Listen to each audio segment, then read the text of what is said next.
على سيدنا ومولانا محمد وعلى آل محمد كما تحب وترضى بأن تصلي عليه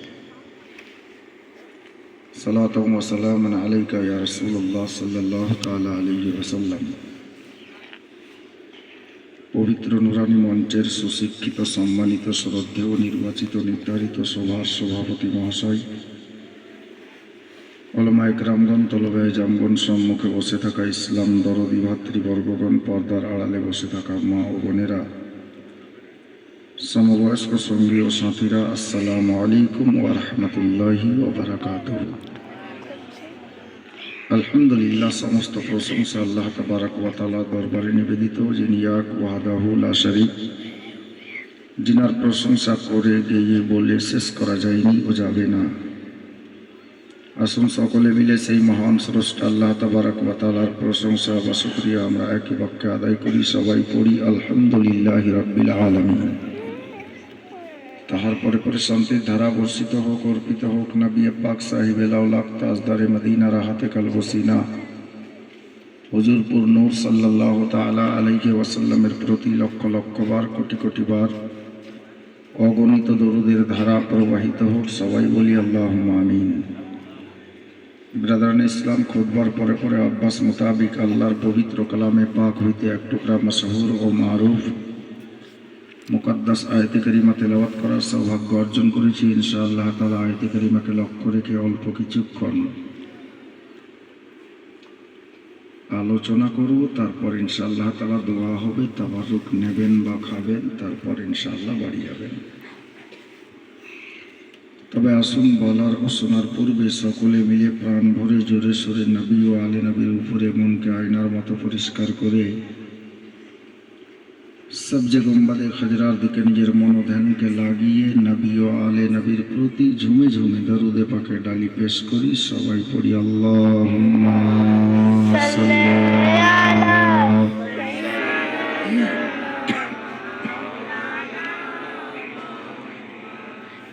ওয়ালা আলি সাইয়্যিদিনা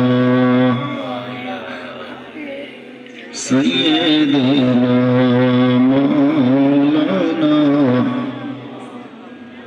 ওগো আল্লাহ, দয়া করো, মোদের নসিব করো মদিনা, সোনার মদিনা না দেখাইয়া, সোনার মদিনা না দেখাইয়া কবর মাঝে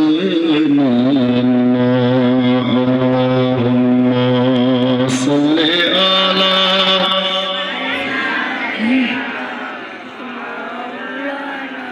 মুহাম্মাদ ওয়া আলি সাইয়্যিদিনা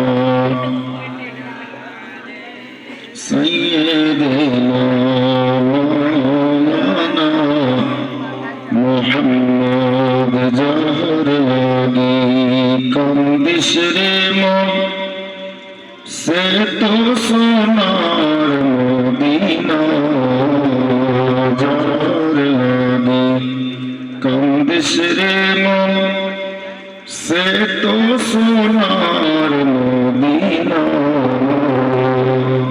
স্বপ্ন যোগে হবে দেখা, স্বপ্ন যোগে হবে দেখা, হলে তাহার দিওয়ানা। আল্লাহুম্মা সাল্লি আলা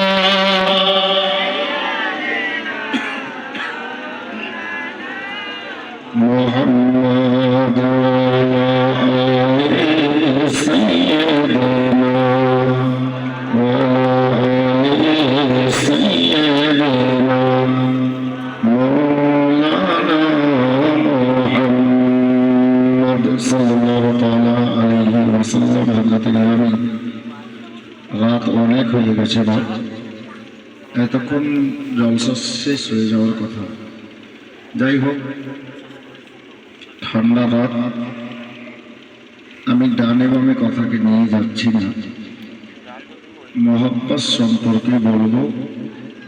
তার পূর্বে অভ্যাস মোতাবেক দুটি ছন্দ নাতে রাসূল নবী পাক সাল্লাল্লাহু তাআলা আলাইহি ওয়াসাল্লামের মোহাব্বত অন্তরে নিয়ে শুনুন, ইনশাআল্লাহ দিল খুশ হয়ে যাবে। শায়ের কি বলছেন দেখুন।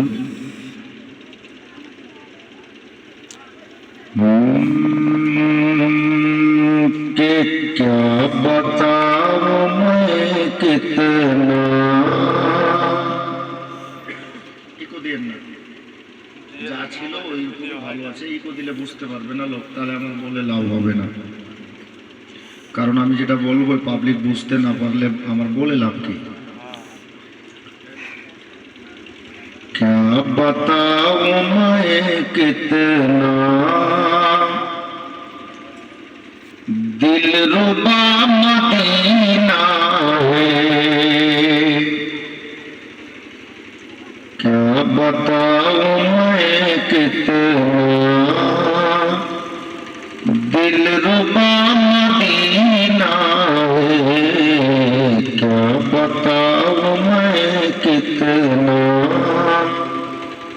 दिलरुबा मदीना है, क्या बताऊं मैं कितना दिलरुबा मदीना है, खुद में पहुंचने का, खुद में पहुंचने का रास्ता मदीना है, खुद में पहुंचने का रास्ता मदीना है। खुद माने जन्नत, शायर बोलছে खुद में पहुंचने का रास्ता मदीना है। अब शेर देखें, शायर बोलছেন यूं तो शहर तैयबा में जाते हैं सभी लेकिन, यूं तो शहर तैयबा में जाते हैं सभी लेकिन, कौन कौन अपना है, कौन कौन अपना है, जानता मदीना है, कौन कौन अपना है, जानता मदीना है, खुद में पहुंचने का रास्ता मदीना है। सिस्टम सुनो, शायर बोलছেন कोई भी दुआ मेरी রায়েগা না যায়গি, বলছে আমার কোনো দোয়া বিফলে যাবে না। কেন? শেষের লাইনে উত্তর আছে, कोई भी दुआ मेरी रायगा न जाएगी, कोई भी दुआ मेरी रायगा न जाएगी, क्यों कि मेरी सब दुआओं में, मेरी सब दुआओं में वास्ता मदीना है, मेरी सब दुआओं में वास्ता मदीना है, खुद में पहुंचने का रास्ता मदीना है। সাল্লাল্লাহু তাআলা আলাইহি ওয়াসাল্লাম। বাংলা নাত গজল মাঝে মধ্যে আসবে, তবে আমি যে মুকদ্দাস আয়াতে কারিমা তেলাওয়াত করার সৌভাগ্য অর্জন করেছি, আল্লাহ পাক পবিত্র কোরআন পাকের মধ্যে নিজেই ইরশাদ করছেন, মুহাম্মদুর রাসূলুল্লাহ সাল্লাল্লাহু তাআলা আলাইহি ওয়াসাল্লাম। বাংলায় এর অর্থ বা মানে হলো এই, আল্লাহ বলছেন মুহাম্মদ সাল্লাল্লাহু আলাইহি ওয়াসাল্লাম আমার প্রিয়তম রাসূল আছেন, ছিলেন না, আছেন। এখান থেকে বোঝা গেল আমার নবী হাজির ও নাজির, জিন্দা নবী, হায়াতুন নবী। আমি এই আয়াতে কারিমা তেলাওয়াত করেছি, ইনশাআল্লাহ তাআলা আয়াতে কারিমার দিকে লক্ষ্য রেখেই আমি আলোচনা করব যে নবীকে আল্লাহ পাক পবিত্র কালাম পাকের মধ্যে নিজেই ইরশাদ করছেন আমার প্রিয়তম রাসূল বলে।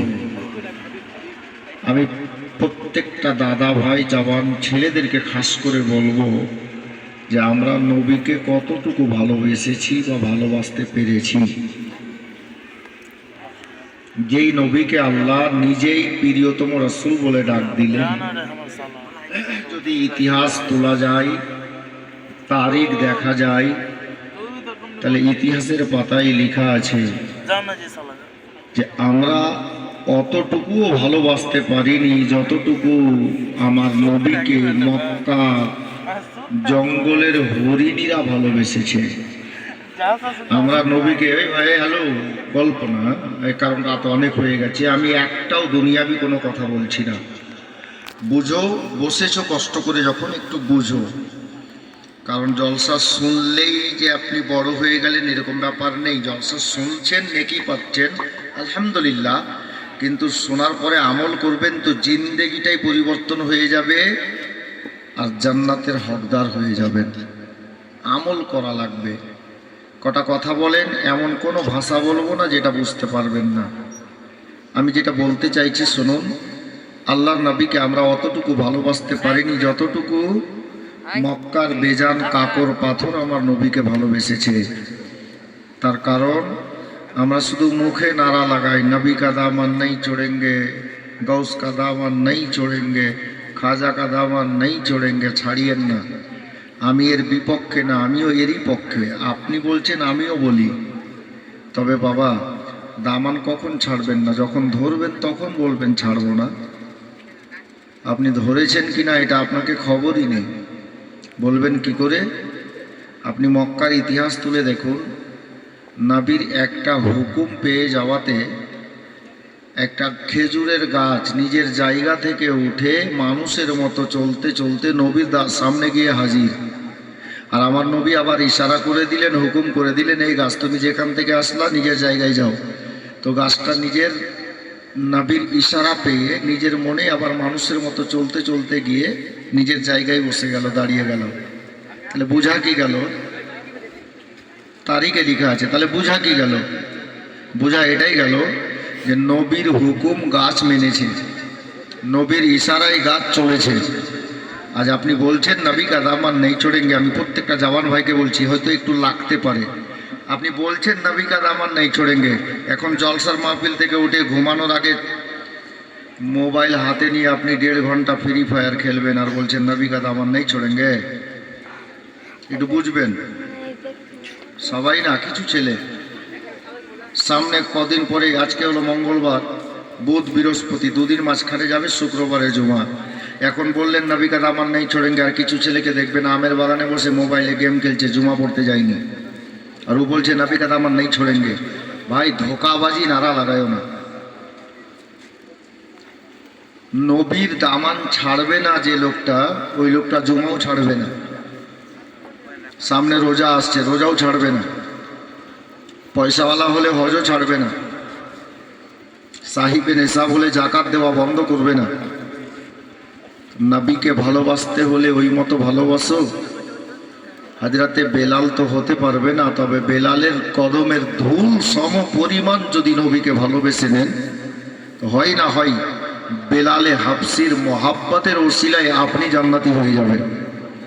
কারণ বেলাল সাহাবীদের মধ্যে একজন অতুলনীয় সাহাবী, জিনার মিসাল নেই দুনিয়াতে। নবীর মোহাব্বত কাকে বলে যদি শিখতে হয় তাহলে কমপক্ষে বেলালের মোহাব্বতটাই শিখে নেন। বেলালের মোহাব্বত, বেলালের জীবনীটা নিজের সিনায় জায়গা দিয়ে দেন। কোনো বাদাকিদার পক্করে আপনি পড়বেন না, ওর কথায় আপনি আসবেনই না।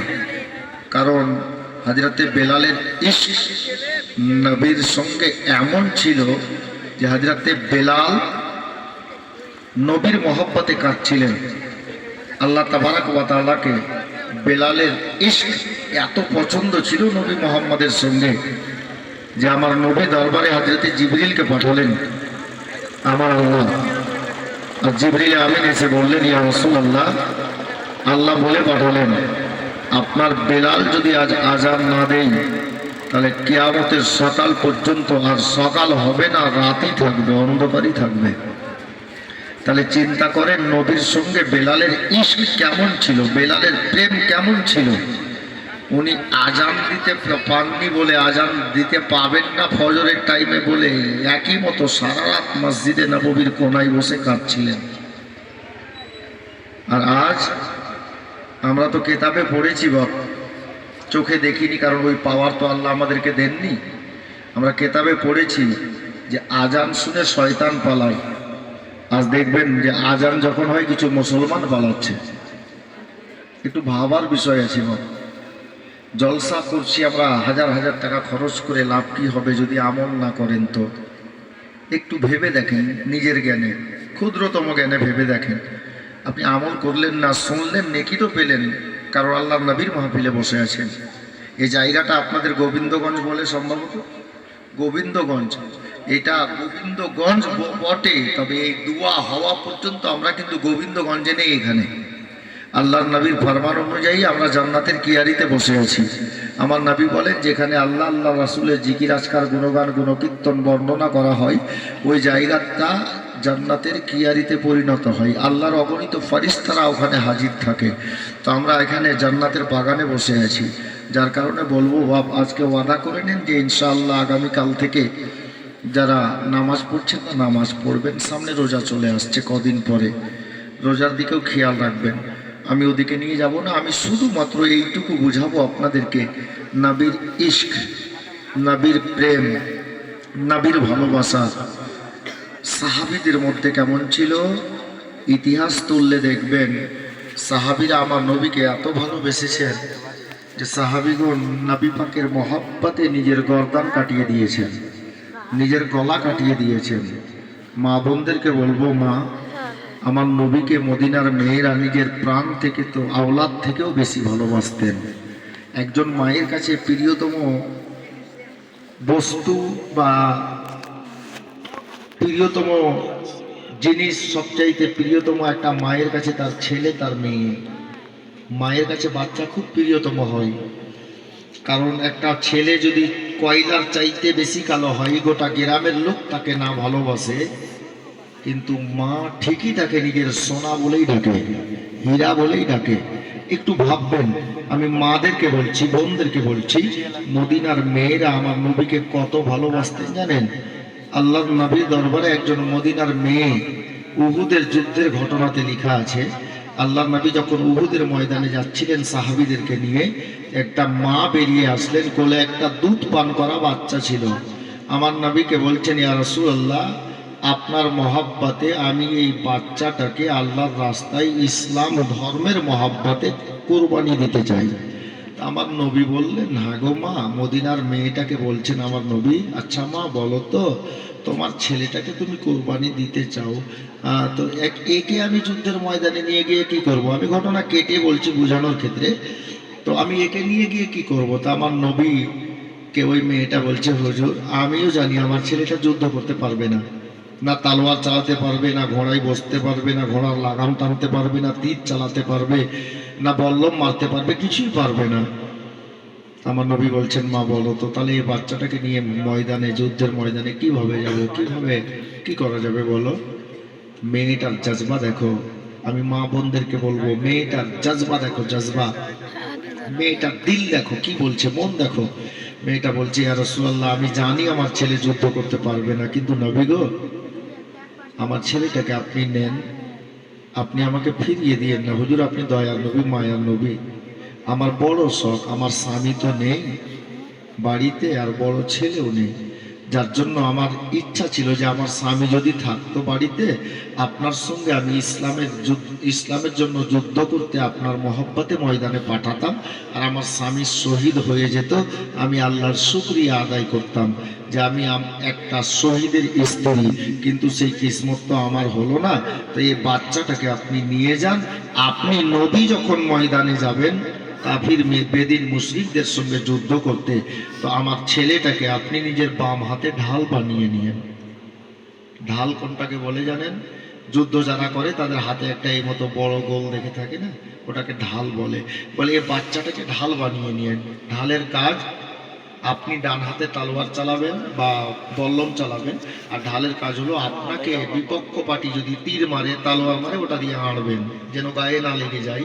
তো মেয়েটা বলছে, হুজুর আপনি আমার বাচ্চাটাকে ঢাল বানিয়ে নেবেন, যখন কাফিররা আপনাকে তীর মারবে, বল্লম চালাবে, আমার ছেলেটাকে সামনে ধরে আপনি এড়ে নিয়েন। ওদের তীর আমার ছেলেকে লাগবে, আমার ছেলে শহীদ হবে, আমি শহীদের মা হয়ে যাব। মেয়েটার জাজবা, মন দেখছেন, দিল দেখছেন। আমি বলতে চাইবো মদিনার মেয়েরাও আমার নবীকে এত ভালোবাসতো যে নিজের দুধ পান করা বাচ্চাটিকেও নবীর মহাব্বতে ইসলামের রাস্তায় কোরবানি করে দিয়েছেন। আর এটা আমার নবী কবুল করেছিলেন। ওই বাচ্চাটা উহুদের ময়দানে শহীদ হয়েছিল। বেরাদার, নবীকে ভালোবাসতে শিখেন। যদি পরকালে আপনি শান্তি পেতে চান, আল্লাহর নৈকট্য লাভ করতে চান, নামাজ, রোজা, হজ, যাকাত সমস্ত জায়েজ কাজের আগে আমার নবীকে ভালোবাসেন। নবীকে ভালোবেসে নামাজ পড়বেন, তার মজা আলাদা হবে। নবীকে ভালোবেসে আপনি রোজা রাখবেন, মজা আলাদা আছে। নবীকে ভালোবেসে কোরবানি দিবেন, আপনার মহব্বত আরো বেড়ে যাবে। নবীকে ভালোবেসে আপনি হজ করবেন, হজে বেশি মজা পাবেন। নবীকে ভালোবেসে আপনি যাকাত দেবেন, জাকাত দিলে আপনার বাড়িতে বরকত আর বরকত হবে। মুআজ্জাজ মুহতারাম বেরাদরান ইসলাম, আমার নবীকে যদি ভালোবেসেছেন তো সত্যিকারের সাহাবীরা ভালোবেসেছেন। বা বলবেন কি করে? চলুন একটু মদিনাতে আপনাদেরকে নিয়ে যাচ্ছি। আল্লাহু আকবার কবিরা। বেরাদরান ইসলাম, আমি বাস একটা ছোট্ট ঘটনা আপনাদের সামনে তুলে ধরছি। মদিনাতুল মুনাওয়ারাতে শাবান মাসের ঘটনা। শাবান মাস মানে হালুয়া রুটির মাস। এই মাস আরবি ভাষাতে এই মাসের নাম হলো শাবান মাস, রোজার আগের মাসে। আমিরে মুআবিয়া একজন সাহাবীর নাম। আমিরে মুআবিয়ার ছেলের নাম ইয়াজিদ। এই পিঙ্কির বাপ, কথা কেন বলছিস রে? আমি তো আরম্ভই করিনি। আমিরে মুআবিয়ার ছেলে ইয়াজিদ। ইয়াজিদের বাবার নাম আমিরে মুআবিয়া। আর আমিরে মুআবিয়া হলেন কাতিবে ওহী। কাতিব মানে যারা আর্টস করে লিখে না, তাদেরকে কাতিব বলে, লেখক, লিখে বেড়ায়।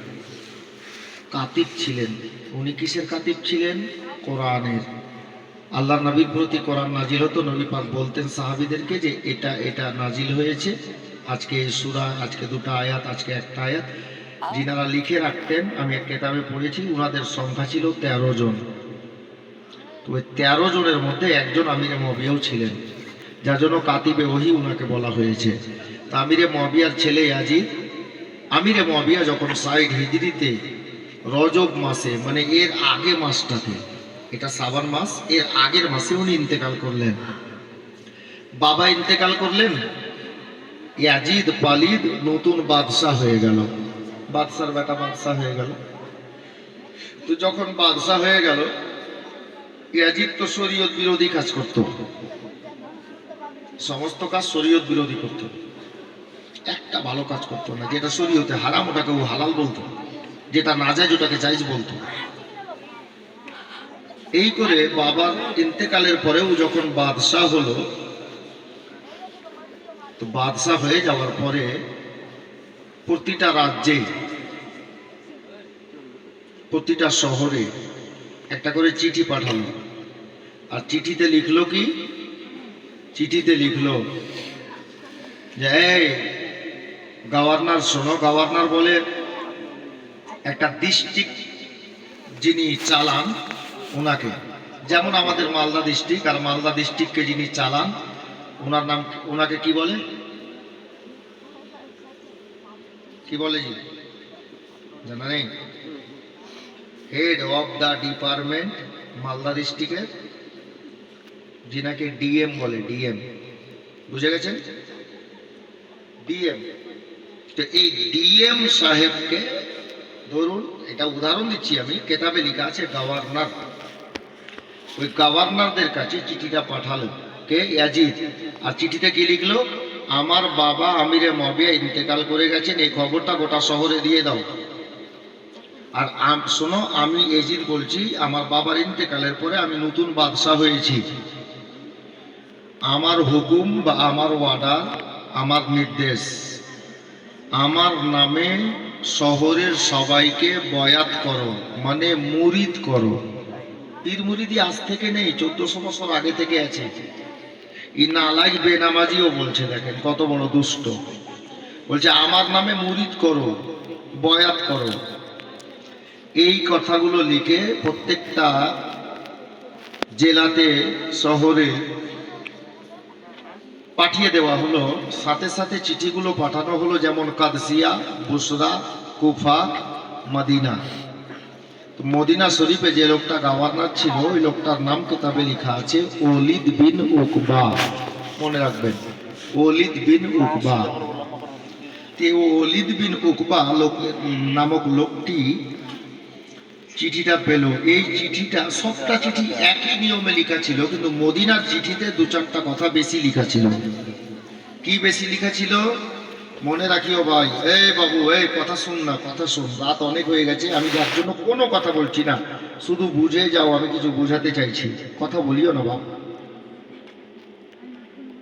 ওলিদ বিন উকবাকে যে চিঠি পাঠানো হয়েছে মদিনাতে, ওই চিঠিতে লেখা ছিল, ওইটুকু কথা তো লেখা ছিল, আর তিনটা লোকের নাম খাস করে লেখা ছিল। কিভাবে বলে? এই ওলিদ বিন উকবা শোন, মদিনার সবাইকে আমার নামে মুরিদ কর,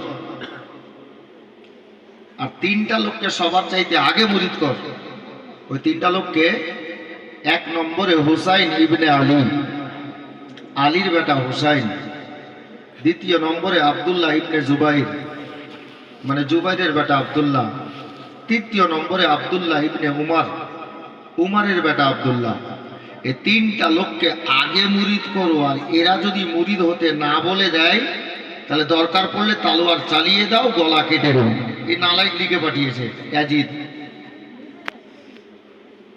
তারপরে শেষ লাইনে লিখেছে, তা তুমি যদি না করতে পারো বা না করো, তাহলে প্রয়োজন হলে আমি ইয়াজিদ যুদ্ধের ঘোষণা করে দেব। ইতি। ইয়াজিদ সিগনেচার করে চিঠিতে পাঠিয়ে দিয়েছে। চিঠি কাসিদের হাত দ্বারাই, কাসিদ মানে পিয়ন, কাসিদের হাত দ্বারাই চিঠি চলে এলো মদিনাতে। যেমনই মদিনায় চিঠি পৌঁছেছে, ওলিদ বিন উকবার পায়ের তলা থেকে যেমন মাটি সরে যায় তেমন সরে গেল, চমকে উঠেছে। সবই তো ঠিক আছে, কিন্তু নবীর নাতি হুসাইনকে বলবো কি করে একটা বেনামাজির হাতে মুরিদ হতে, যে নামাজের ধার ধারে না? কিন্তু সরকারি অর্ডার কিছু করারও নেই, যেহেতু ও চেয়ারে বসে আছে। অবশেষে আমার হুসাইন ইবনে আলীকে সরকারি লোক পাঠিয়ে দিয়ে দুপুরবেলা ডাকা হলো গভর্নর হাউসে। আমার হুসাইনের কাছে যখন সরকারি দুটো লোক গিয়ে বলল যে হুজুর আপনাকে ডেকেছেন গভর্নর সাহেব ওলিদ বিন উকবা, হুসাইনে পাক দরজায় দাঁড়িয়ে ভাবলেন, হুসাইন তো আর যেমন তেমন লোক না, নবীর নাতি, মা ফাতেমার বেটা, মাওলা আলীর বেটা, জিনাদেরকে আমার নবী দুই ভাইকে জান্নাতের নওজওয়ানদের সর্দার বলেছেন। গভীর জ্ঞানের মানুষ, নবীর আওলাদের মধ্যে একজন। হাজরাতে ইমাম হুসাইন চিন্তা করলেন, আল্লাহ কোনোদিন আমাকে গভর্নর হাউসে ডাকে না, আর আজকে ডেকে পাঠিয়েছে, নিশ্চয় কোনো কারণ হতে পারে, একা যাওয়া ঠিক হবে না। যার জন্য বুদ্ধিতে কাজ নিলেন। উনি বললেন, বাবা তুমি যাও, তোমরা যাও দুজন সরকারি লোক, আমি একটু পরে আসছি। ওদেরকে পাঠিয়ে দিয়ে আমার হুসাইন রাদিয়াল্লাহু তাআলা আনহু 20-22টা সঙ্গী সাথীকে ডাকলেন, এসে হাজির হলো। জি হুজুর বলেন। আল্লাহ আল্লাহ। আমার বাবারা, ভাইরা, মা বোনেরা, আমার হুসাইন ইবনে আলী রাদিয়াল্লাহু তাআলা আনহু ওই 20-22টা লোককে সঙ্গে নিয়ে মদিনার মাটিতে হুসাইন ইবনে আলী বলতে লাগলেন, ওগো আমার সঙ্গী সাথীরা, মদিনার নবীর দিওয়ানারা, তোমাদেরকে কেন ডেকেছি জানো? বলে, হুজুর কেন? বলে, শোনো, আজকে আমাকে ওয়ালিদ বিন উকবা গভর্নর হাউসে ডেকে পাঠিয়েছে, তাই আমি মনে করলাম একা যাওয়া উচিত হবে না। তার কারণ হলো, এটা জীবনে কোনোদিন আমাকে গভর্নর হাউসে ডাকে না। ওই 20-22টা সঙ্গী সাথী বলতে লাগলেন, ওগো আমার নবীর প্রিয় নাতি, মা ফাতেমার পিয়ারা, মাওলা আলীর রাজদুলারা, আমার নবী আপনাকে কখনো চুমেছেন, কখনো শুনেছেন? নবী পাকের লাডলা দুলারা নাতি হুসাইন ইবনে আলী গো, আমরা ওই নবীকে ভালোবাসি, আর নবী যাকে যাকে ভালোবাসতে বলেছেন আমরা তাকেও ভালোবাসি। নবীর আওলাদের মধ্যে আপনি একজন রয়েছেন, যার কারণে আপনাকে নিজের জান থেকে বেশি ভালোবাসি। হুজুর, আপনাকে একা যাওয়া লাগবে না, আমরা সবাই নওজওয়ান ছেলেরা আপনার সঙ্গে আছি, চলেন হুজুর চলেন। দরকার যদি পড়ে যায় আপনার মহাব্বতে আমরা নিজের গর্দান কাটাতে রাজি আছি। জওয়ান ভাইরা, বাবারা, চাচারা, মা বোনেরা গো, আমার হুসাইন ইবনে আলী রাদিয়াল্লাহু তাআলা আনহু ওই 20-22টা সঙ্গী সাথীকে নিয়ে গভর্নর হাউসের দিকে বাবা রওনা হয়ে গেলেন। গভর্নর হাউসের দরজে গিয়ে দাঁড়ালেন, বাইরে গিয়ে দাঁড়িয়ে গেছে। আমার হুসাইন ইবনে আলী ডাক দিচ্ছে, এই আমার 20-22 জন সঙ্গী সাথী তোমরা দাঁড়িয়ে যাও। লোকগুলো দাঁড়িয়ে গেছে বাবা। হুসাইন ইবনে আলী বলতে লাগলেন, তোমরা কেউ ভিতরে যাবে না, তোমরা সবাই দরজার বাইরে দাঁড়িয়ে থাকো। তারা বলল, হুজুর গো, এটা কেমন কথা হুজুর? বলে, কেন রে? বলে, আপনি তো সঙ্গে নিয়ে আসলেন, আর এখানে এসে ভিতরে যেতে হবে না, আপনার অর্ডার হচ্ছে হুজুর, এটা কিভাবে সম্ভব হুজুর? আমার হুসাইন কি বলছেন জানেন? আমি জওয়ান ছেলেদেরকে বলছি, তাদের আগে বলবো, মা বাবা আপনারা কান্দেন, যারা মা বসে আছে, যারা বাবা বসে আছে, আপনারা একটু ধ্যান দেন রে বাবা। আমার হুসাইন বলছে, ওদের 20-22 জন সঙ্গে সাথী শোনো, আমার বাবা কোনোদিন শরীয়তের বাইরে কাজ করেন না, মা শরীয়তের বাইরে কাজ করেন না। আমার নানা দয়ার নবী কালী কামলিওয়ালে আকা, আমার নবীর প্রতি 30 পারা কোরআন নাযিল হয়েছে, নবী নামাজ এনে দিয়েছে, নবীর সাদকায় হজ পেয়েছি, নবীর সাদকায় রোজা পেয়েছি, নবীর সাদকায় আমি যাকাত পেয়েছি। এক কথায় শরীয়তের আকা মার্কা আমার নবীর উসিলাতে পেয়েছি। আমাদের মা বাবার জীবনে নামাজ কাজা নয়। হে মদিনার লোকেরা, আমি ওই মায়ের কথা বলছি রে, মদিনার মেয়েদেরকে নামাজ পড়ে আর কে পড়ে না তারা জানে, আর খোদা জানে। কিন্তু একটা কথা মনে রাখলে, আমি ওই মায়ের কথা বলছি রে, আমার মা ফাতেমার জীবনে 5 ওয়াক্তের নামাজ তো দূরের কথা, তাহাজ্জুদের নামাজ কাজা হয়নি। মা ফাতেমার চেহারা জীবনে কোনদিন পর পুরুষ দেখেনি। আর হযরতে গিরামি আমার হুসাইনের পাক বললেন, তোমাদেরকে এই জন্য নিয়ে যাব না, কারণ ওয়ালিদ বিন উকবা ডেকে পাঠিয়েছে আমি হুসাইনকে, তোমাদেরকে ডাকেননি। যে হুজুর ডাকেননি, তো ওনারা বলতে লাগলেন, তাহলে হুজুর আমরা কি যাব না? বলে না। তার মেন কারণ হলো, আমি ভিতরে যাব, আর তোমরা যদি আমার সঙ্গে ভিতরে যাও, আর তোমাদেরকে দেখে যদি কোনো পার্সোনাল কথা থাকে না বলে। আমার মা বাবা শরীয়তের বাইরে কাজ করেননি, যার জন্য আমি হুসাইনও করব না। তোমরা এখানে থাকো, তবে হ্যাঁ একটা কথা মনে রাখো, আমি চলে যাচ্ছি ভিতরে, তোমরা এখানে দাঁড়াও, অতক্ষণ দাঁড়িয়ে থাকবে যতক্ষণ আমি না এসছি।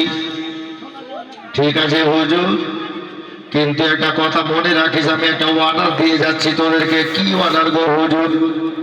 হুসাইন ইবনে আলী বললেন, আমি ভিতরে যাওয়ার পরে তোমরা দরজা থেকে যদি আমার গলাটা শুনতে পাও যে আমি জোরে জোরে চিৎকার করে কথা বলছি, কোন সন্ন্যের বাধা তোমরা মানবে না।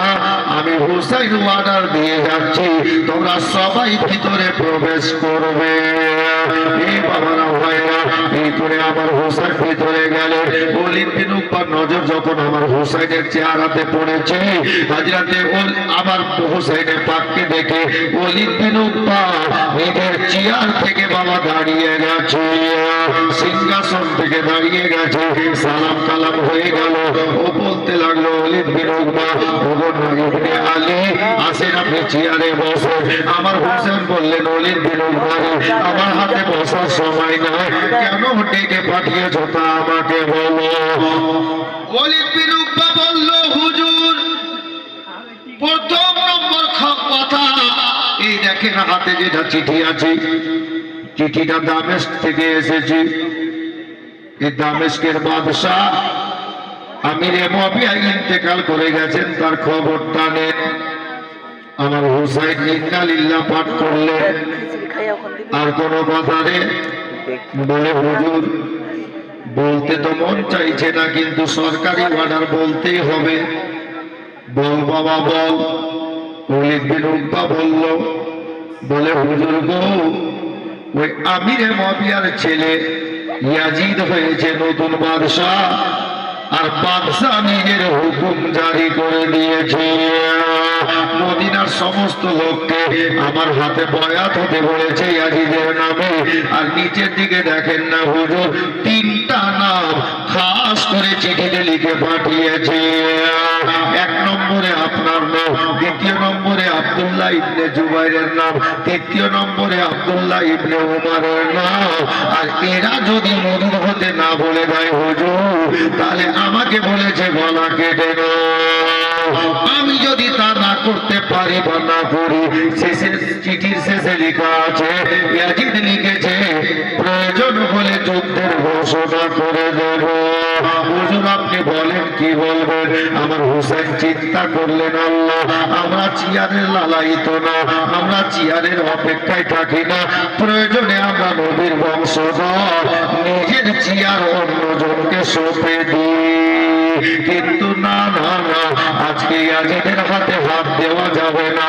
আমি হুসাইন হাত দিয়ে দিতাম যদি ইয়াজিদ 5 ওয়াক্তের নামাজি হতো, ফাসিকে মুআল্লিম না হতো, শরীয়ত বিরোধী কাজ না করতো, জুমার দিনে জুমাটা পড়তো।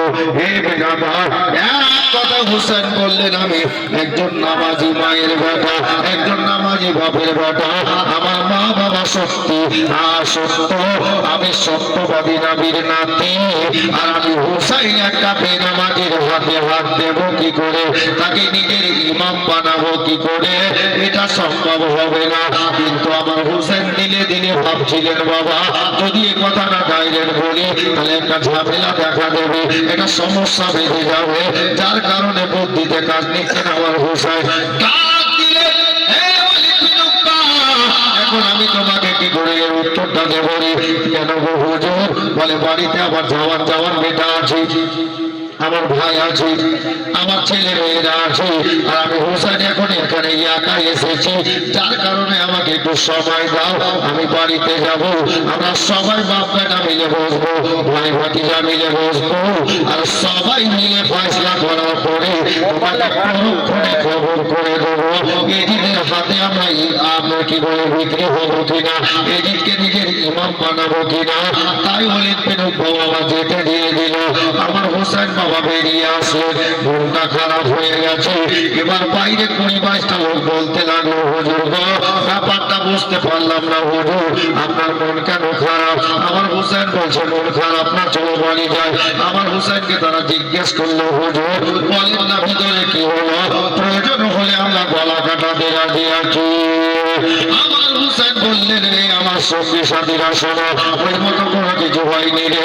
বলে, তবে হুজুর মন কেন খারাপ? বলে, জানো রে বাবা, আমার নবীর প্রিয় একজন সাহাবী আমির মুমিনের ইন্তেকাল হয়ে গেছে। এই খবরটা শোনার পরে আমার মনটা খারাপ হয়ে গেছে।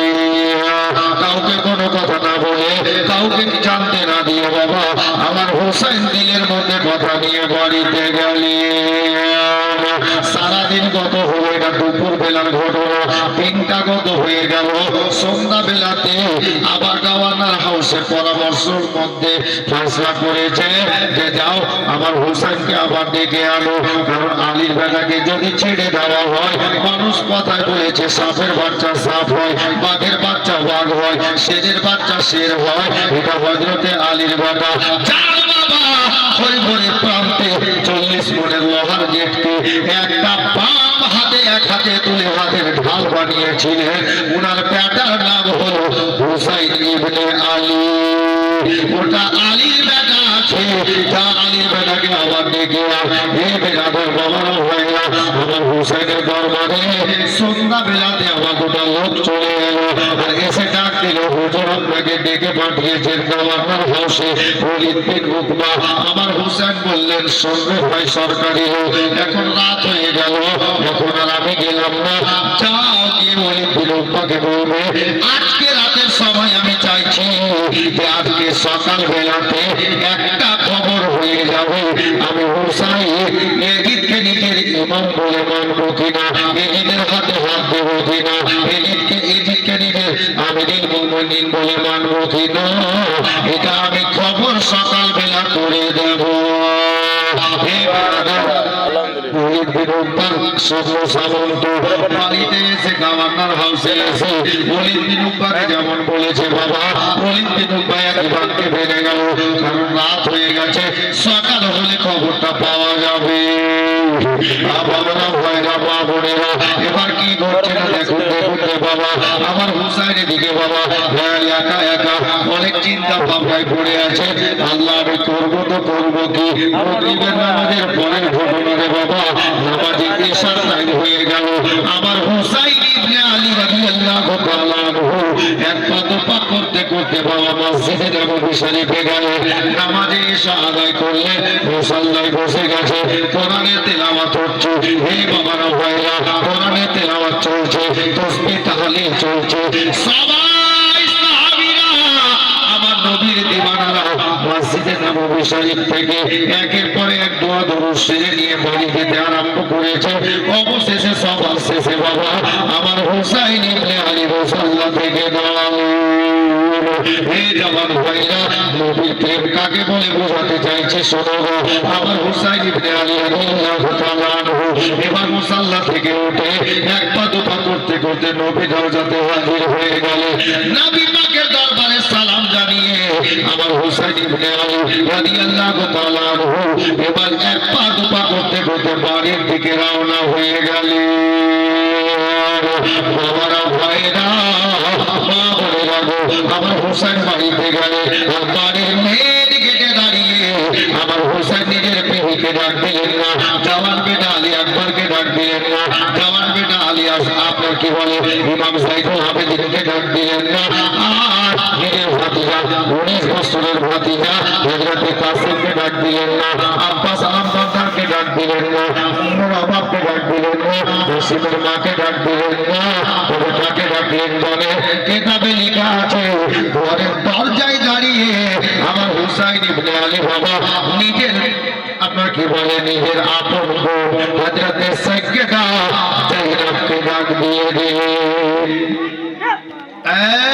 জাইনাব, যেমনই জাইনাব বলে ডাক দেবা আমার হুসাইনের বোন জাইনাব লাব্বাইক প্রেজেন্ট উপস্থিত বলে হাজির, একই ডাকে সাড়া দিয়েছেন।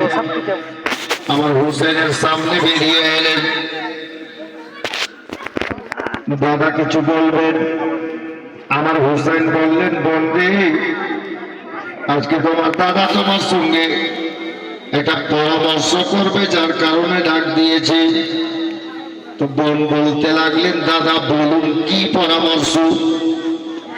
আমার হুসাইন বললেন বোন গো, আজকে দাদা বলবে বোন শুনবে, আর বোন বলবে দাদা শুনবে, এই মুহূর্তে আমি হুসাইন এই খবর কাউকে শুনতে দেব না। হে মা বোনেরা, কান লাগিয়ে নেন, বোনা দাদার মোহাব্বত কাকে বলে শিখে নেন। আমার জাইনাব বললেন, দাদা আপনি কাউকে শুনতে দেবেন না, না বোন কাউকে জানতে দেব না, কাউকে এখন শুনতে দেব না, শুনবে জানবে একটু পরে জানবে। চল আমরা দাদা বোন এক জায়গায় একটা আলোচনা করি, একটা পরামর্শ নিয়ে নিই। হযরতে জাইনাব বললেন, দাদা তাহলে বলেন কোথায় যাবো? একটা পার্সোনাল রুমে যাওয়া গেল। হে বেরাদার, দাদা দাঁড়িয়ে গেছে একদিকে, বোন দাঁড়িয়ে আছেন একদিকে। মা বোনেরা, ও ভাইরা, দাদারা গো, একটু শিখেন শিখেন বাবা। আমার জওয়ান ভাইদেরকে বলছে একটু শিখে নাও। হযরতে হুসাইন দাঁড়িয়ে আছেন আপনার কি বলে ঘরের মধ্যে, আর দাদার সামনে বোন দাঁড়িয়ে আছে। দাদা কথা বলে না, বোনের দিকে তাকিয়ে আছে, নজরটা বোনের চেহারাতে আছে।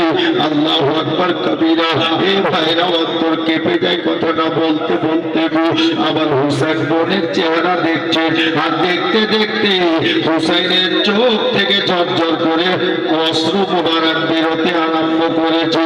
হুসাইনের চোখে পানি বেরোচ্ছে, হুসাইনের চোখের পানিগুলো গড়িয়ে গড়িয়ে দাড়ি মোবারক ভিজে যাচ্ছে। বাবা জাইনাব ডাক দিয়ে বলছেন, দাদা গো, আমি কি কিছু বেয়াদবি করে ফেললাম?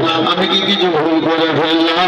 বলে না বোন না, তুমি কোনো বেয়াদবি করো না, তুমি কোনো ভুল করো না, তবে আপনার চোখে পানি কেন এলো?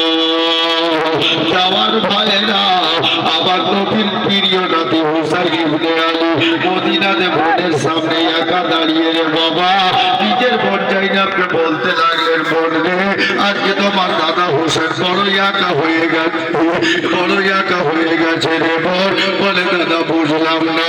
বলে বোন রে, আমরা ছোট্টবেলা থেকে আমরা দাদা ভাই জোড়া হিসাবে ছিলাম, নানার কাছে যেতাম, হাসান আর হুসাইন একসঙ্গে যেতাম। কিন্তু বোন জানিস রে, আমার বড় দাদা আজকে দুনিয়াতে বেঁচে নাই। আমার বড় দাদা ইন্তেকাল বরণ করে আমার আম্মা জানের পাশে জান্নাতুল বাকি কবরস্থানে কবরে শুয়ে আছে। জাইনাব রে, আজকে যদি দাদা বেঁচে থাকতেন রে, তাহলে তোমাকে ডাকতে হতো না, এখন তোমাকে ডেকে আমি কথা বলবো। তোমার চেহারা দেখতে দেখতে রে আমার বড় দাদা হাসানের কথা মনে পড়ে গেছে। আল্লাহ গো, যদি দাদা বেঁচে থাকতেন গো, তাহলে আমরা দাদা ভাই মিলে পরামর্শ করে নিতাম, অন্য কাউকে ডাকতে হতো না। মা বোনেরা, আমার হুসাইন ইবনে আলীকে জাইনাব বলছেন, দাদা এখন কেঁদে তো দাদা আসবেন না, তাহলে বলুন না কি পরামর্শ আছে। আমার হুসাইন বলতে লাগলেন, হে বোন জাইনাব জানিস রে, খবর হলো এ। আমার জাইনাব বলছেন, দাদা তো কি হলো? আমার হুসাইন বললেন, বোন রে, আমি মনে মনে ফয়সলা করেছি যে সোনার মদিনাতে আর আমরা থাকবো না। জাইনাব জালালিতে চলে এলেন। জাইনাব জালালিতে এসে বলতে লাগলেন, ও দাদা হুসাইন, আপনি এখনই বললেন মদিনাতে থাকবো না, মদিনা ছেড়ে দেব। দাদা চিঠির ঘটনা পূর্ণ শুনিয়েছে জাইনাবকে। আমি টাইম বেশি হয়েছে যার জন্য কথাগুলো বলছি না, রিপিট করলাম না ওই কথাগুলো, চিঠির ঘটনাটা। আমার হুসাইন বললেন, বোন জাইনাব মদিনা ছেড়ে দেব। জাইনাব প্রশ্ন করলেন, দাদা কেন? বলে, বোন রে, মদিনা ছেড়ে দেব এই জন্য যে চিঠিতে লেখা ছিল আমি হুসাইন যদি এজিদের হাতে হাত না দিই, যদি মুরিদ না হই, তাহলে প্রয়োজন হলে ওই ইয়াজিদ যুদ্ধের ঘোষণা করে দেবে, যার কারণে এ মদিনা ছেড়ে অন্য কোথাও চলে যাব। জয়নাব বললেন, দাদা তাহলে আপনি আলীর বেটা, পরিচয়টা কিন্তু দিলেন না। বলে, বোন কিভাবে রে? বলে, আমার দাদা হুসাইন আলীর বেটা। আজকে মনে হচ্ছে যুদ্ধ দেখে ভয় পেয়ে গেল। আমার হুসাইন বললেন, বোন রে, এ বোন এটা ব্যাপার নয় রে। কি ব্যাপার আছে দাদা?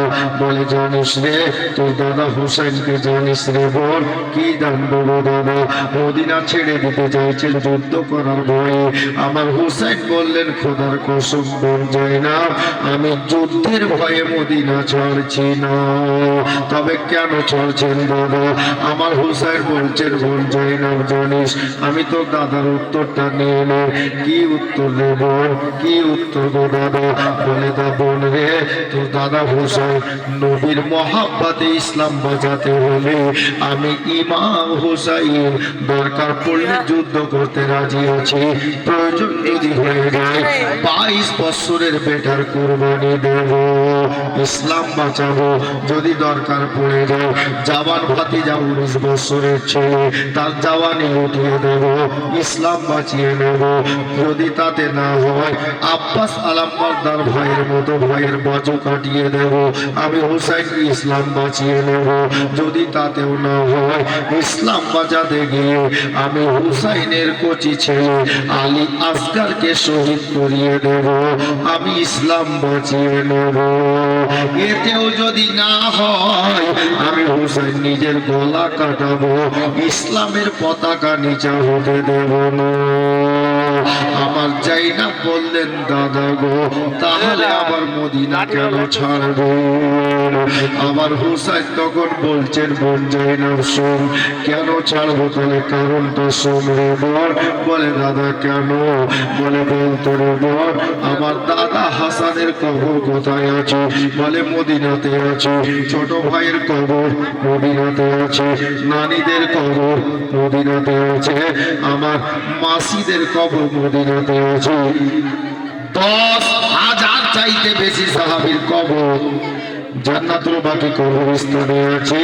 আমার হুসাইন বললেন, ও বোন জয়নাব, আমার জনম দুঃখিনী গর্ভধারিণী নবী নন্দিনী আমার মা ফাতেমা কবরে মদিনাতে আছে।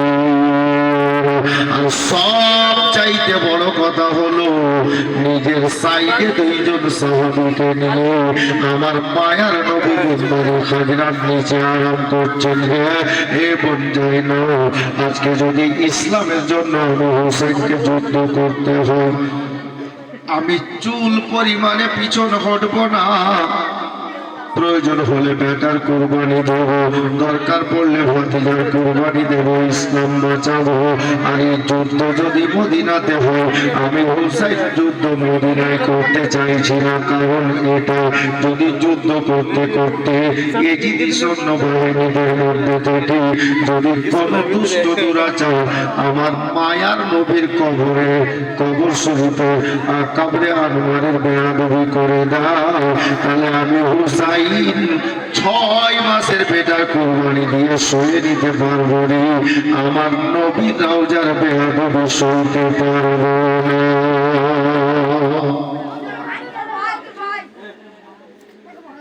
পিছনে কি কোনো ছেলে আছে? গল্প কোথায় হচ্ছে? আমার মনে হচ্ছে পিছনেও আছে।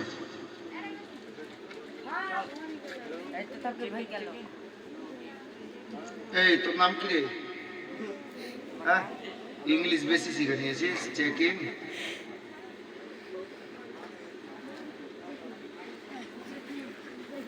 সব জালসা শুনতে আসেনি, সব মারামারি ঘুরতে এসছে। দেখো, আমি আলাদা টাইপের ছিলাম। একবার শুনেছো তোমরা, এখানে আমি এসেছিলাম গত বছর। আচ্ছা, ভিডিও যদি তোমরা গল্প করো তো আমিও জানি গল্প করতে, এটা না যে গল্প করতে জানি না। একটা ঘটনা শোনাবো না, রাজা রানীর, আধা ঘন্টা খেয়ে নিব, কিন্তু অভ্যাস নেই বাপ সময় নষ্ট করার। বলি না আমি, তোমরা যদি এরকম করো তাহলে আমাকে বলতে বাধ্য হতে হবে। তোমরা সবটা ভালো বুঝতে পারো, এরকম ছেলে আছে। আরে চালাইতে দে রে, পুলিশ না, চুপ কর না রে। চুপ করতে করতে তো 5 মিনিট খেয়ে নিবি তোরা। ঘটনা কিছুটা আরো আগে চলে যেত। আমার হুসাইন বলছেন, যেখানে বলছিলাম শোনো, বোন আমি নিজের ছেলেকে কুরবানি দিয়ে ইসলাম বাঁচাবো, এতে আমি রাজি আছি, সয়ে নেব, কিন্তু আমার নবীর রওজার বেয়াদবি যদি কোনো দুষ্ট দুরাচার করে দেয় আমি হুসাইন সইতে পারবো না। আচ্ছা এখানে কি বোঝা গেল? হুসাইন নবীকে কত ভালোবাসেন, যে আমি বেটার কুরবানি করে দেব, সয়ে নিব, ভাতিজার কুরবানি দিব, সয়ে নিব, ভাইয়ের ডানা কাটিয়ে দেব, সয়ে নিব, নিজের গলা কাটিয়ে দেব, আমি সয়ে নিব, কিন্তু আমার নবীর রওজার বেয়াদবি যদি কোনো দুষ্ট দুরাচার করে আমি হুসাইন সইতে পারবো। হযরতে জাইনাব বলছেন, দাদা এটা তো আমি বুঝতে পারিনি, মাফ করবেন। আমার হুসাইন বললেন, জাইনাব চুপচাপ করে দেবো জানা ভাই, এই জন্যই বলছিলাম যে মদিনা ছেড়ে দেব। বাচ্চারা তো জাইনাব বললেন, দাদা গো আপনার যেটা পরামর্শ, আপনার যেটা বোঝাপড়া দরকার ছিল আমি জাইনাব বুঝে গেলাম। হুসাইন বললেন, বোন জাইনাব তাহলে বলো তো এতে তোমার মতামত কি আছে? জাইনাব বললেন, দাদা আপনার প্রস্তাবে আমি সমর্থন করে দিলাম, আমিও রাজি আছি, তবে একটা কথা জানা ছিল হুজুর। কি কথা রে বোন? বলে, দাদা গো আপনি যখন ফয়সালা করে নিয়েছেন আমিও রাজি হয়ে গেলাম, আমি আপনার প্রস্তাবে সমর্থন দিয়ে দিলাম, তবে মদিনা তো ছেড়ে দেব দাদা, তাহলে মদিনা ছাড়ার পরে যাবোটা কোথায়? হে বিরাদার, আমার বাবারা ভাইরা, আমার হোসেন বলছেন, বোন রে মদিনা ছাড়ার মন তো আমারও চাই না। মদিনায় এমন একটা জায়গা রে যেখানে 24 ঘন্টা আল্লাহর রহমতের বৃষ্টি হয়। এ বোন জাইনাব মদিনাতে একবার কেউ আসলে ফিরে বাড়ি যেতে মন চায় না, আর আমাদের জন্মটা তো সোনার মদিনাতে। আজকে ওই মদিনা ছেড়ে চলে যাব, তাই আমি ফয়সালা করেছি অন্য কোথাও যাব না। আমাদের জন্ম হলো এই মদিনাতে, আর আমাদের বাবার জন্ম হলো মক্কাতে। আমরা অন্য কোথাও যাব না রে বোন, আমরা মদিনা ছেড়ে বাপ দাদার শহর চলে যাব, সোনার মদিনা থেকে শহরে মক্কাতে। জি, বাপ দাদার বাড়ি ঘর তো পূর্বে জামানার মক্কাতে। আমার আলীর বাবা, উনার বাবা মক্কাতে সব বাড়ি, তো আমরা মক্কা চলে যাব। ঠিক আছে হুজুর, তাহলে সেটাই সিদ্ধান্ত হলো, আমরা মদিনা থেকে মক্কা চলে যাব, এখানে আর থাকবো না। দাদা বোনের গল্প করতে করতে রাত গভীর হয়ে গেছে, অনেকটা রাত হয়ে গেছে। আমার হুসাইন সেখান থেকে বেরিয়ে বোন জাইনাবকে বললেন, জাইনাব। হ্যাঁ দাদা বলুন। বলে, একটা কাজ কর, তুই বাড়িতে যা, সবাইকে রেডি কর, আমাদের হাতে সময় নেই, আজকে ভোরের বেলায় বেরিয়ে যাব, যার যতটা সামান নেওয়ার দরকার নিয়ে নে, বেরিয়ে যাব। আমার জাইনাব জিজ্ঞাসা করলেন, দাদা এত গভীর রাতে আমি যাব সবাইকে রেডি করতে বাড়িতে, আর আপনি যাবেন কোথায়? হযরতে জাইনাব কে উত্তরে বলছেন, হুসেন বলে, জাইনাব রে আজকে সোনার মদিনা ছেড়ে চলে যাব মক্কাতে, জানি না আর ফিরে আসবো কিনা। 4 থেকে 450 কিলোমিটার রাস্তা। এ জাইনাব আমি যাচ্ছি একটু আমার নানা দরবারে, আমার নবী পাকের রওজাতে। আজকে তোমার দাদা হুসাইন নিজের নানা দরবারে, রহমাতুল লিল আলামিন নবীর দরবারে মন ভরে প্রাণ ভরে জীবনের শেষ সালামটা নবীকে জানিয়ে নেবে। এই বলে বোনকে পাঠিয়ে দিলেন ঘরের মধ্যে। জাইনাব চলে গেলেন বাড়িতে সবাইকে তৈরি করার জন্য। আর আমার হুসাইন চলে গেলেন নবীর রওজা মুবারক, আমার বিশ্ব নবীর দরবারে গিয়ে হুসাইন আসসালাতু ওয়াসসালামু আলাইকা ইয়া রাসূলুল্লাহ, আসসালাতু ওয়াসসালামু আলাইকা ইয়া হাবিবাল্লাহ, নবীকে সালাম জানালে আমার মায়ার নবীকে সালাম জানিয়ে বলছেন ইয়া রাসূলুল্লাহ, নবী গো আপনার নাতি হুসাইন আজকে মদিনা ছেড়ে মক্কাতে চলে যাবে। নবী গো মন তো চাইছে না মদিনা ছাড়া, কিন্তু প্রস্তুতি বাধ্য করে দিয়েছে, আমি হুসাইনকে মজবুর করে ফেলেছে, যার কারণে আমি হুসাইন সোনার মদিনা ছেড়ে আজকে চলে যাবো। আপনি আপনার নাতির শেষ সালামটা কবুল করে জীবনে যদি বেঁচে থাকি আবার আসিব দেখা হবে, নয়তো কাল হাসরের ময়দানে দেখা হবে। মদিনা ছেড়ে দেব আর ফিরে আসবেন না রে বাবা, এটাই মদিনার শেষ সালাম জানানো। মা বোনেরা আমার হুসাইনের রাদিয়াল্লাহু তাআলা আনহু আমার নবীর দরবারে দাঁড়িয়ে বাবা কবির মতো নকল করেছেন, নবীর দরবারে দাঁড়িয়ে হুসাইন সালাম দিচ্ছিলেন কি বলে, ও গো দয়াল নানা জান, ও গো সরওয়ারে মদিনা, তোমার হুসেন হইল যে কারবালা রওয়ানা, আখেরি সালাম লাও গো নানা, ছেড়ে যাই সোনার মদিনা, প্রাণ ভরে দেখে নাও গো আর যে দেখা হবে না, প্রাণ ভরে দেখে নাও গো আর যে দেখা হবে না। আমার হুসাইন আমার নবীর রওজার জালি ধরে বলছিলেন ইয়া রাসূলুল্লাহ, দ্বীন ইসলামের খাতিরে কুরআন বাঁচাইবার তরে, ইসলামের খাতিরে বাতিল মিটাইবার তরে,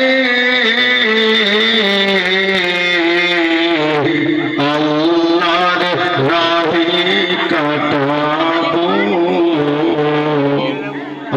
আমার এ গলা খানা, আল্লাহর রাহে কাটাবো আমার এ গলা খানা, ও গো দয়াল নানা জান, ও গো সরওয়ারে মদিনা। আমার হুসাইন ওয়াদা করছিলেন আর শেষ কথা বলেছিলেন কি জানেন, শুধু গলায় কাটাবো না হুজুর, আমার শরীরে যতটা রক্ত আছে বিন্দু বিন্দু পরিমাণ রক্ত ইসলামের জন্য আমি দান করে দেব। কিভাবে? আমার হুসাইন ওয়াদা করছে, ইয়া রাসূলুল্লাহ জিন্দা করিব ইসলাম, ছাড়ব না আমি কুরআন, জিন্দা করিব ইসলাম, ছাড়ব না আমি কুরআন, শেষ বিন্দু রক্ত দিয়ে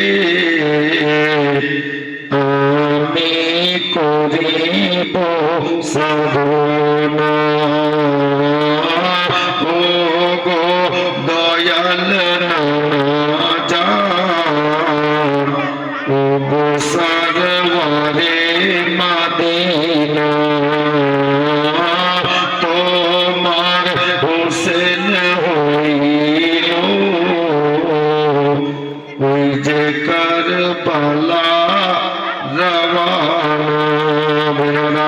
আমার হুসাইন মদিনাতে নবী রাজা জালি ধরে ওয়াদা করলেন ইয়া রাসূলুল্লাহ ইসলাম বাঁচাতে গিয়ে আমি হুসাইন দরকার পড়লে গলা কাটাবো পা পিছন করবো না আমি গলা কাটিয়ে ইসলাম বাঁচিয়ে নেব আরো যদি দরকার পড়ে আমি হুসাইন ইবনে আলী এটা ওয়াদা করছি ইয়া রাসূলুল্লাহ আমার শরীরে যত রক্ত আল্লাহ দান করেছে এই রক্তের বিন্দু বিন্দু রক্ত আমি আল্লাহর রাস্তায় দান করে দেব ইসলাম ধর্ম বাঁচাতে গিয়ে বাবারা ভাইয়েরা আপনাদের সহযোগিতাতে এইটা কচি কচি বাচ্চারা কচি কচি ছেলেরা নবীর মিলাদ সাজিয়েছে রে বাবা রাতটা অনেক হয়ে গেছে আমি একটু আর বলবো 10টা মিনিট তারপর শেষ করবো একটু বসেন বাবা তবে আমি তো বলবো আমার হোসেন তো রক্ত সত্যিকারে ইসলামের জন্য দান করেছে আমার মায়ার নাবি দয়ার নাবির ভালোবাসাতে